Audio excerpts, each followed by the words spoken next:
In case this is your first time watching Dungeon Crawl Talk Soup, my show is one part podcast with my friends, one part perilous permadeath gaming challenge. Mostly I chat with my friends about a topic they love, but rarely get the chance to talk about at length, but at the same time, I'm trying to get my first win at Dungeon Crawl Stone Soup. The catch is, if my character dies, the episode ends. Hope you enjoy the show. I've been thinking about it a lot because I think Andy thinks that he can run a mile, and I don't think he can even run it. A mile's a long distance. Yeah. I think he's like, no, I could beat you in a 1 mile race. And I'm like, no, there's no way, dude. Definitely not. I don't even think you can make it a mile. No. I'd be impressed if he got one loop around the track without getting super distracted or bored. Right. It's difficult. The 400 meter around the track is like, it's easy to get in your own head as you're heading around. Yeah, and as a kid, you don't really have a sense of pace. Right. Like, even as an adult, you don't really have a sense of pace. That was actually in college my favorite thing to do to like mess with people. Because a lot of the male athletes I found like really wanted to show me up in running. Yeah. And so I'd have these like basketball and baseball and soccer guys who were like, oh, like I'm off season, like I need to train. Can I come run with you? And I'd be like, yeah, sure, let's do it. And so we'd go out, and the first mile was so fast. And I was like barely hanging on, like really just keeping up with them. And then they would just fall off a cliff Yeah. at like 1.5 miles. Be like, I need to walk now. It's like, yeah, that was idiotic. That's dumb. Why would you do So dumb. Why would you do that? They're trying to show off. Trying to show off to you, Liz. But like people do that all the time, I think, because they don't like there's just no concept of pacing if you're not running regularly. Like you just have no idea Absolutely. what a pace feels like. And Yeah. so especially for kids, like I don't know, I'm just imagining Isabel doing that. She would just sprint for the first like 50 meters and then Totally. like collapse. I would to that point, that's why I love running. That's the reason why I love running, because you can set a goal, right? Like I can Hmm. set a pace related goal. Where again, like weightlifting, what is the pace related goal? I mean, I guess I know that it's like lifting more pounds. Yeah, it's like a combination of pounds and reps. Yeah, I don't I know. just haven't figured that out yet. Yeah, Um, I'm also weightlifting is just something that I've never been interested in. Like I don't own more than 10-pound weights mhm. because I don't know. I feel like it's boring. I just don't like it. Oh, I don't know, but you maybe you need to give it a shot. Maybe Yeah. you. What about CrossFit? Let's hear about your opinion on CrossFit. Oh, that's an interesting question. So I've actually never done CrossFit before because You're worried. I heard a lot of stories about how it teaches really bad form. And I Oh, think okay. that's like sort of the figure skater in me. Like figure skating, you're very concerned about form and presentation. It's all about like the skill of and like the execution of the move. And I think that's carried over to my athletic endeavors since figure skating, because I'm still very focused on form and doing things correctly and like doing things very carefully. And it seems like CrossFit is just really very much not that, unless you're like a very fit and like aware person. But I think it's very easy to kind of get yourself in a tricky injury prone situation I've there. heard that as well. I thought you were going to say that you were worried you were going to get too addicted to it, Oh, and then you'll become a CrossFit girl. that is also a real possibility. Especially, I think that's especially a real possibility if I went to the right gym with people who were like very similar to me. I'm very much about that like community vibe. Like Mm-hmm. that's really what would suck me into it. But What about Orange Theory? that's another one that I've actually never done, but have heard really good things about. Same thing with Barry's Boot Camp. Never done Barry's Boot Camp. Uh huh. I So I you think try my those? I would totally try them. I would be excited to try them. If you're ever interested, I'm totally I into don't it. want to do the boot camp, but I would try Orange Theory. Okay. What Um, Orange Theory, does that have a treadmill aspect to it too? Because that's one of the big things with berries with me is I'm like, I don't really want to spend that much time on a treadmill. Like, I don't know. I thought it This is not, was rowing mostly. that's what I thought too for Orange Theory. But I So know that they have the graphs up on the big screens in the front lobby of people, and that's why I'm interested in Orange Theory. Oh, so this is another sort of interesting element of group fitness to me. I've mostly participated in it through cycling because, like, when you go to a spin class, your bike just like tracks all of your stats, and Yep. then you can go to classes that are like comparing you to other people. And I find those so interesting because I do definitely find myself comparing myself to other people and trying to like get higher up on the leaderboard and do better. But I think like that doesn't that feels kind of toxic to me. Like Yep. it feels kind of stressful to me. I think But you I know can there, treat it differently than that. I know that yeah. it can be for some people about getting up the leaderboard and like fighting for it, but it can also be about camaraderie towards PRs, towards personal Mhm. bests. Like, right? Like, oh, dude, you're doing great. You're on your way. Like, I saw you last week. You were at a 15 and now you're at a 14. Like, let's go. Yeah, that's true. That can be real. I'm not saying it always is, and I'm sure there are some people that are being incredibly toxic in that environment, but you Yeah. could be the you could be the vision for non-toxic participation.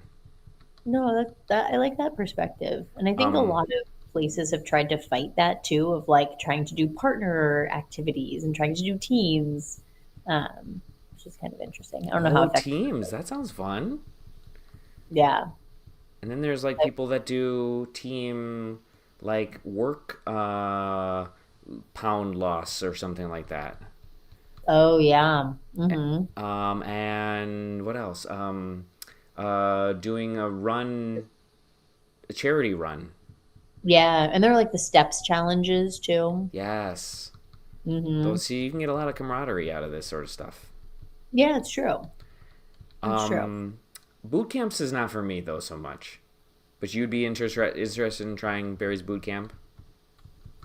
I mean, I would try it. I don't foresee myself loving it. Um, I don't know. It's part of it is the treadmill aspect to it.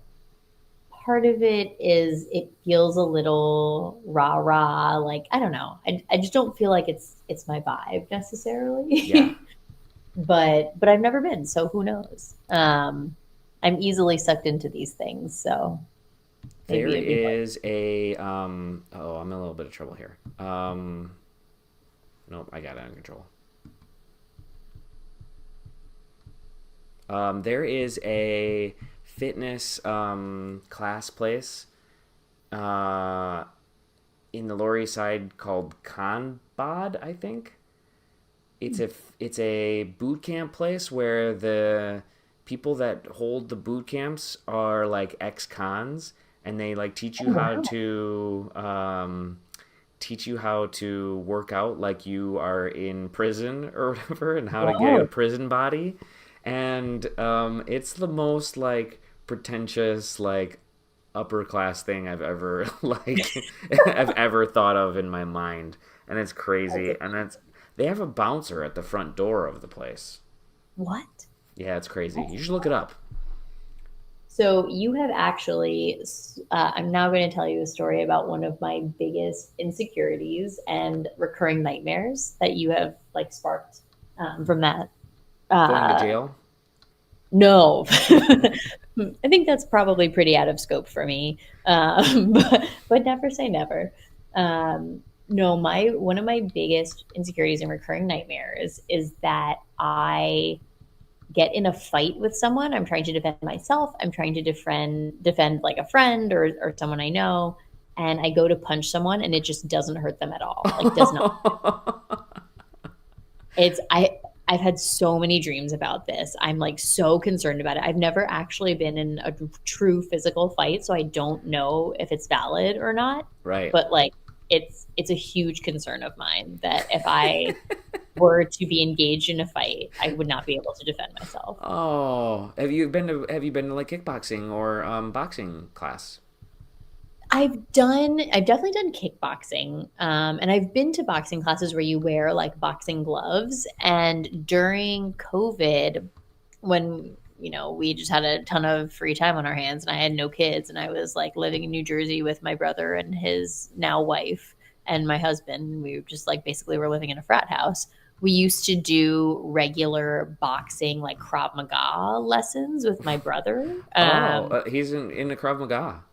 He was really into it, and so he like would train Lexi and I a couple days a week. It was hilarious, actually. He turned the garage into, he called it Ludus. It was his like big like self-made gym with like boxing bag, like punching bag, and TRX, and like it was a whole setup. He went to Home Depot multiple times to like get this all situated. It was really hilarious, and we still make fun of him for it. But it was great because we actually like sort of learned how to punch and kick, and was like, okay, like that was probably the peak for me, where I was like, maybe if someone like invaded our home, I could get rid of them. But I don't know.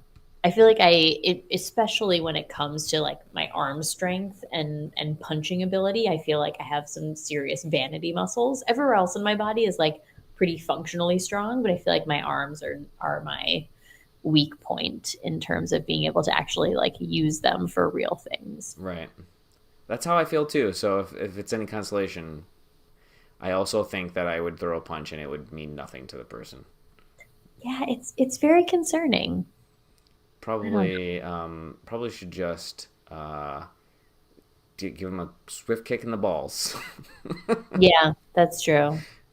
Gotta keep priorities straight. Well, I also think about it in the context, and this is actually like embarrassingly maybe like 5 to 10% of the reason that I want to be in good shape is like if the zombie apocalypse happens, I want to be able to survive in the wilderness on my own. And I think a good part of that is like being physically fit.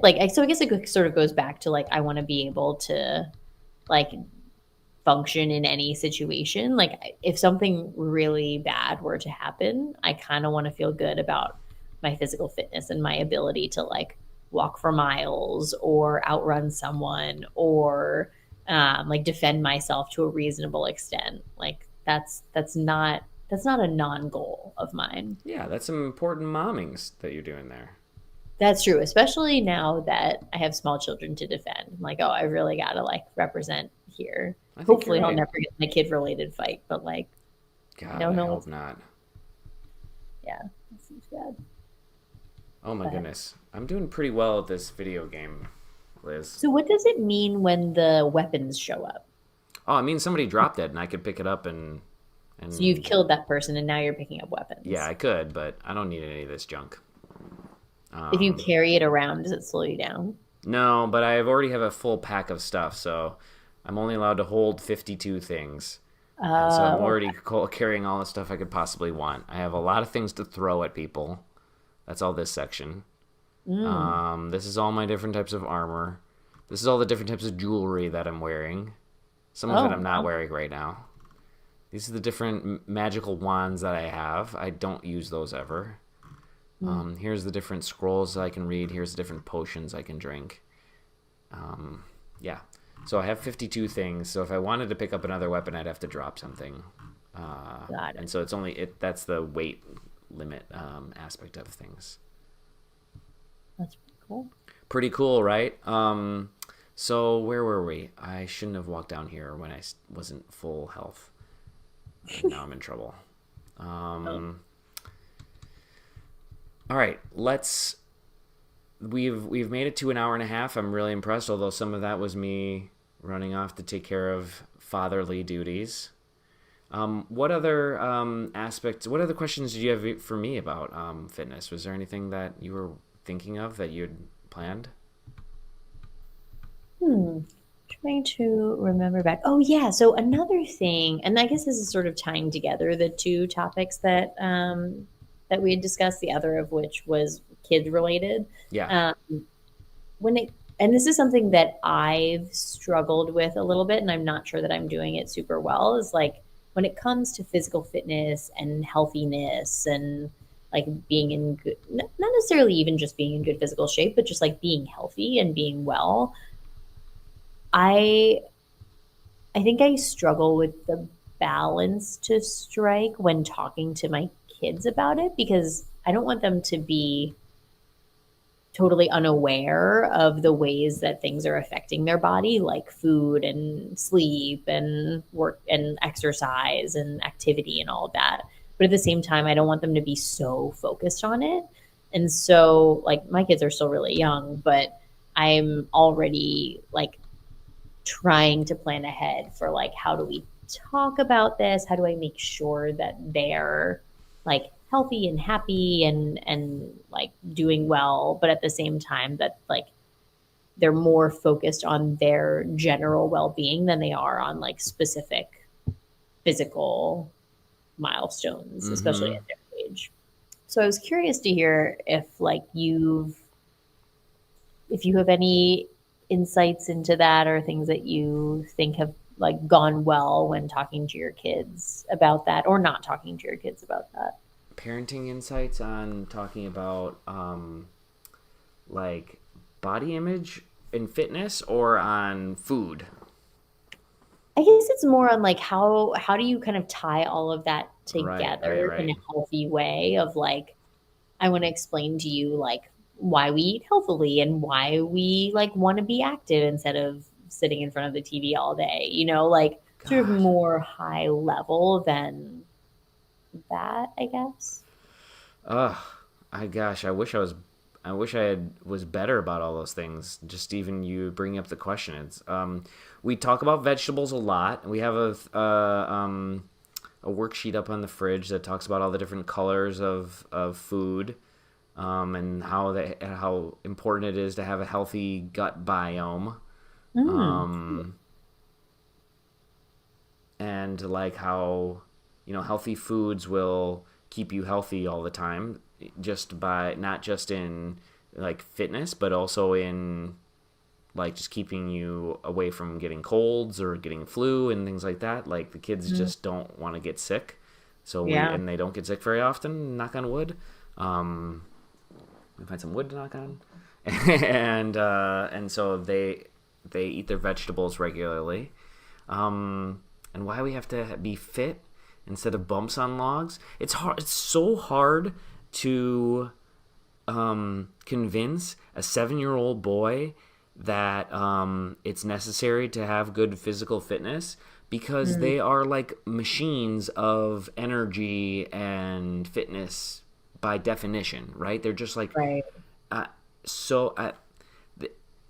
This might be like an awful thing to say, but it's like it's so difficult for me to understand how little kids get chubby, or like how like they're so running around so much, and like I can't Hmm. keep the kid still, and yet like he also wants to just sit and veg in front of the TV all the time. But I'm like, how would you gain weight, Andy? I have no idea. Like you're just he's just constantly moving, and like he can eat until forever and still be a skinny little scrawny little guy. I don't so I'm not sure how to convince him to take fitness seriously, um, when he just stays skinny and fast just by being a little like ball of energy.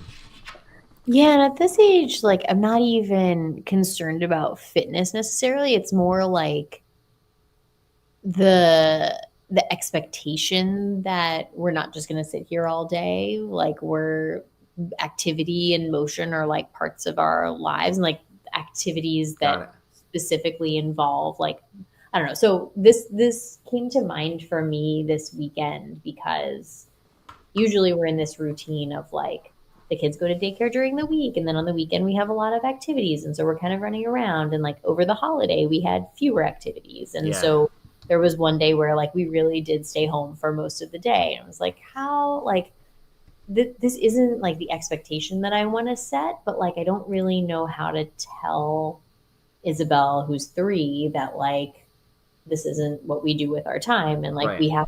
we should want to go out and or we should go out and play at the playground or like do some errands or something. um and it was like having a hard time explaining why we should try to do that to her. Oh, I don't know. I don't think it's as difficult as you think. Like, I mean, I'm sure you had difficulty that day. I don't mean to belittle that, but it is really just the simplicity of like we like staying active is really valuable. I'm sure you feel how grumpy you can get when you're sitting in like a bump on a log for too long, and like this is just part of who we are. We are, as a family, are a family that gets up and goes and does certain things every single day, and we don't just sit and veg. And then the thing is, you can say we can and will have special occasions where we will occasionally veg all day, right? And those are conscious decisions by us instead of subconscious decisions, right? Use conscious decision with a 3-year-old, but it is a choice we made to do this today. It's not like we're sticking with it forever. It's that we think today is a day where we want to do this, and we can do that occasionally as long as we are living a healthy lifestyle generally.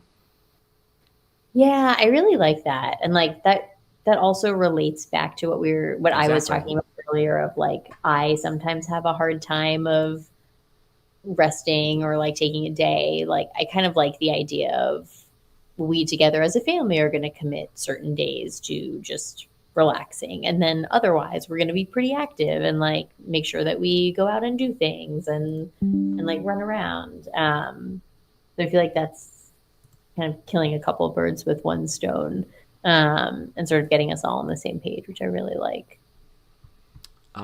We've gotten to the point. So here's a really interesting milestone in this video game. We've gotten to the furthest I've been in the game. Wow. During the show, to the point where I'm not exactly sure where to go next.